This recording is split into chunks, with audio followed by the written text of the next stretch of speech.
اعوذ باللہ من الشیطان الرجیم بسم اللہ الرحمن الرحیم۔ اللہ نے قرآن میں فرمایا اپنے نبی پاک صلی اللہ تعالیٰ علیہ وسلم کی سیرت کے متعلق، لقد کان لکم فی رسول اللہ اسوۃ حسنہ، بے شک تمہارے لیے رسول اللہ کی زندگی سب سے بہترین نمونہ ہے۔ کسی اور کی زندگی کے متعلق تو ہمیں نہیں معلوم،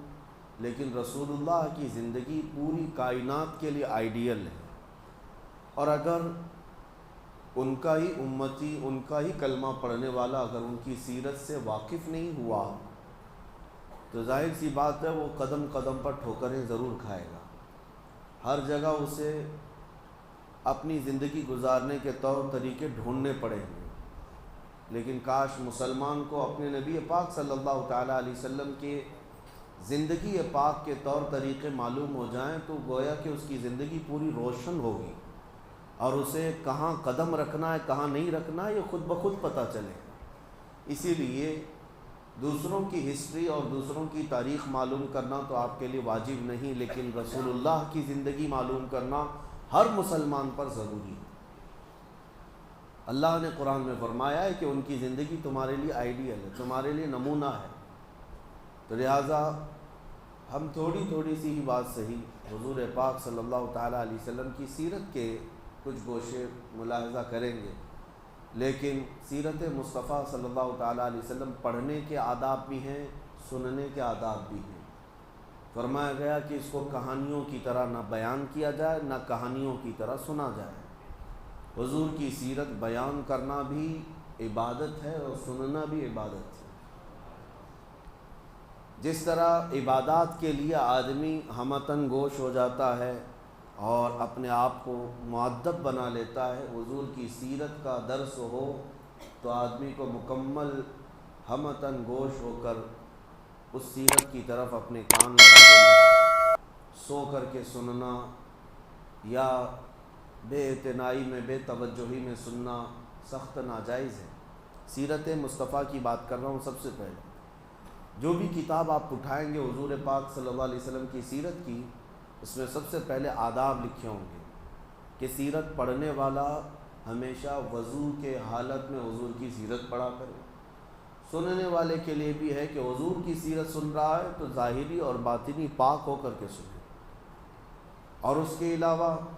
جب اسے اکتاہٹ آ رہی ہو، بے چینی گھبراہٹ ہو، تو اس وقت وہ سیرت کا باب نہ پڑھے نہ سنے۔ یعنی جیسے نیند آ رہی ہو، جمائیاں لے رہا ہو اور ایک ہاتھ سے سیرت مصطفیٰ کی کتاب پڑھ رہا ہو، یہ سخت بے ادبی قرار دی گئی۔ ایسے وقت میں نہیں بلکہ مکمل ہوش و حواس کے ساتھ اور حضوری قلب کے ساتھ، دل کی حاضری کے ساتھ سیرت مصطفیٰ کو پڑھے اور سنے، کیونکہ یہ عبادت ہے، اور اس میں غنودگی آنا، نیند کا آنا، بے توجہی ہونا،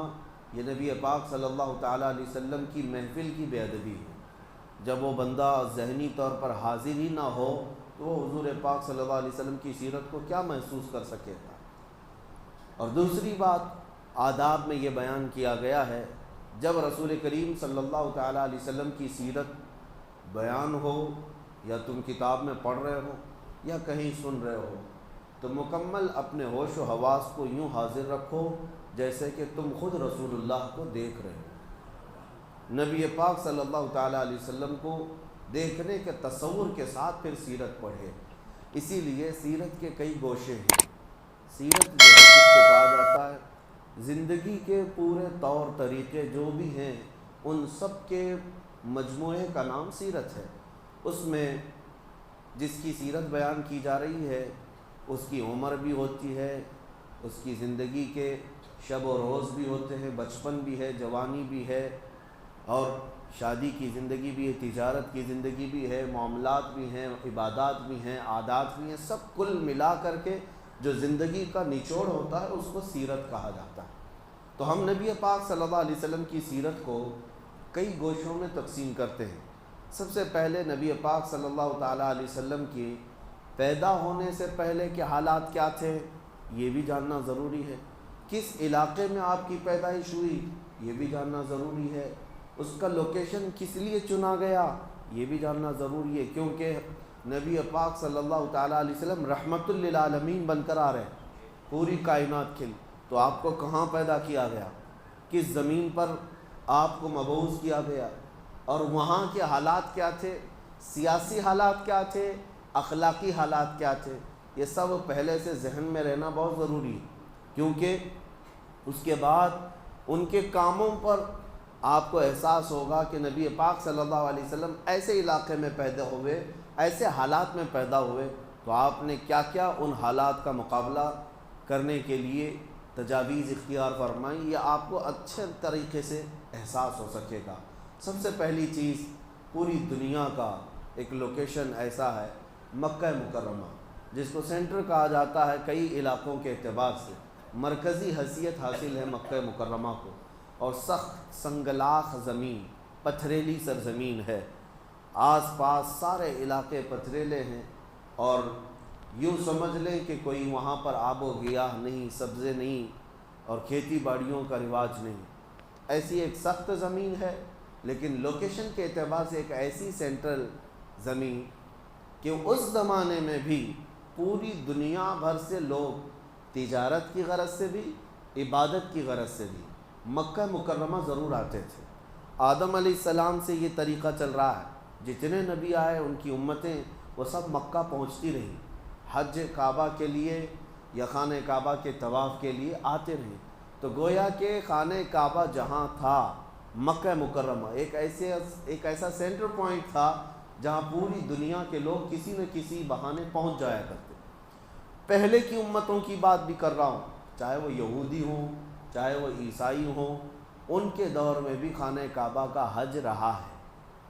کسی نہ کسی صورت مکہ مکرمہ پہنچتے ہیں۔ تو ایک ایسے سینٹر پوائنٹ کو چنا گیا نبی پاک صلی اللہ تعالیٰ علیہ وسلم کی پیدائش کے لیے کہ رحمت للعالمین کو ایسے جگہ اللہ نے پیدا کیا جو پوری دنیا میں آنے والوں کا ایک مرکز تھا، تاکہ اس مرکز سے میرے آقا کی رحمت پورے کائنات میں پھیل سکے، اور ایسی جگہ جو چیلنجز بھری ہوئی ہے، زمین بھی سخت اور لوگوں کے دل بھی سخت، پتھریلی زمین جیسی تھی ویسی لوگوں کے دل بھی سخت تھے، ایسی جگہ پر حضور پاک صلی اللہ تعالیٰ علیہ وسلم کو پیدا کیا گیا، لیکن آپ نے اپنے اخلاق کریمانہ سے مکہ کی سرزمین کو بھی نرم فرمایا اور لوگوں کے دلوں کو بھی نرم فرمایا۔ 40 سالہ میرے آقا کی زندگی شاہد ہے کہ مکہ والوں کے دل جیت لیے، ایک بھی مکہ میں ایسا شخص نہیں تھا جو رسول کریم صلی اللہ علیہ وسلم کی طرف انگلی اٹھا کر کہتا کہ ان کے اخلاق میں یہ کمی ہے، ایک بھی شخص نہیں تھا۔ زمانے جاہلیت میں بھی میرے آقا کو امین اور صادق کے نام سے پکارا جاتا ہے، لوگ اپنی امانتیں لا کر رکھتے، حضور پاک صلی اللہ علیہ وسلم پر سب کا اتفاق تھا کہ انہوں نے مذاق میں بھی زندگی میں کبھی آج تک جھوٹ نہیں کہا۔ تو اپنے اخلاق کریمانہ سے ان پتھر دلوں کو نبی پاک صلی اللہ علیہ وسلم نے نرم فرمایا۔ سیاسی حالات کیسے تھے اس زمانے میں؟ عربوں کے درمیان کوئی حکمرانی نہیں تھی، چھوٹے چھوٹے علاقے جہاں جہاں جس کی سرداری تھی وہ علاقے کو قبضہ کر کے حکومت کرتا، اور ایک طرف پرشین ایمپائر جس کو فارس کہا جاتا تھا اس وقت، آج کا وہ ایران ہے، وہاں ایک حکومت جاری تھی کسرا کی، اور ایک طرف رومن ایمپائر جس کو آج روم کہیں، یونان کہیں، اور اس زمانے میں وہاں کا جو بادشاہ ہوتا اس کو قیصر کہا جاتا۔ یہ دو سپر پاور طاقتیں تھیں جو پوری دنیا قبضہ کرنے کے لیے آپس میں لڑتی بھی رہتی تھی، اور عرب لوگ کس کے حمایتی تھے؟ آدھے رومن ایمپائر کے اور آدھے پرشین ایمپائر کے، یعنی کچھ کسرا کی حکومت کو مانتے اور کچھ قیصر کی حکومت کو مانتے۔ دونوں میں فرق یہ تھا، قیصر جو ہے وہ رومن ایمپائر جس کو میں کہہ رہا ہوں یہ عیسائی تھے، ان کے ہاں غلبہ عیسائیوں کا تھا، اور جو پرشین ایمپائر تھے یہ آگ کے پجاری تھے، نہ یہ عیسائی تھے نہ یہودی تھے، یہ اہل کتاب میں سے نہیں تھے، یہ آگ کے پجاری تھے، مشرکین کی جماعت تھی۔ تو ایک کھڑے مشرک اور ایک جو ہے اہل کتاب عیسائیوں کی، دو بڑی طاقتیں دنیا میں اس وقت حکومت کر رہی تھیں۔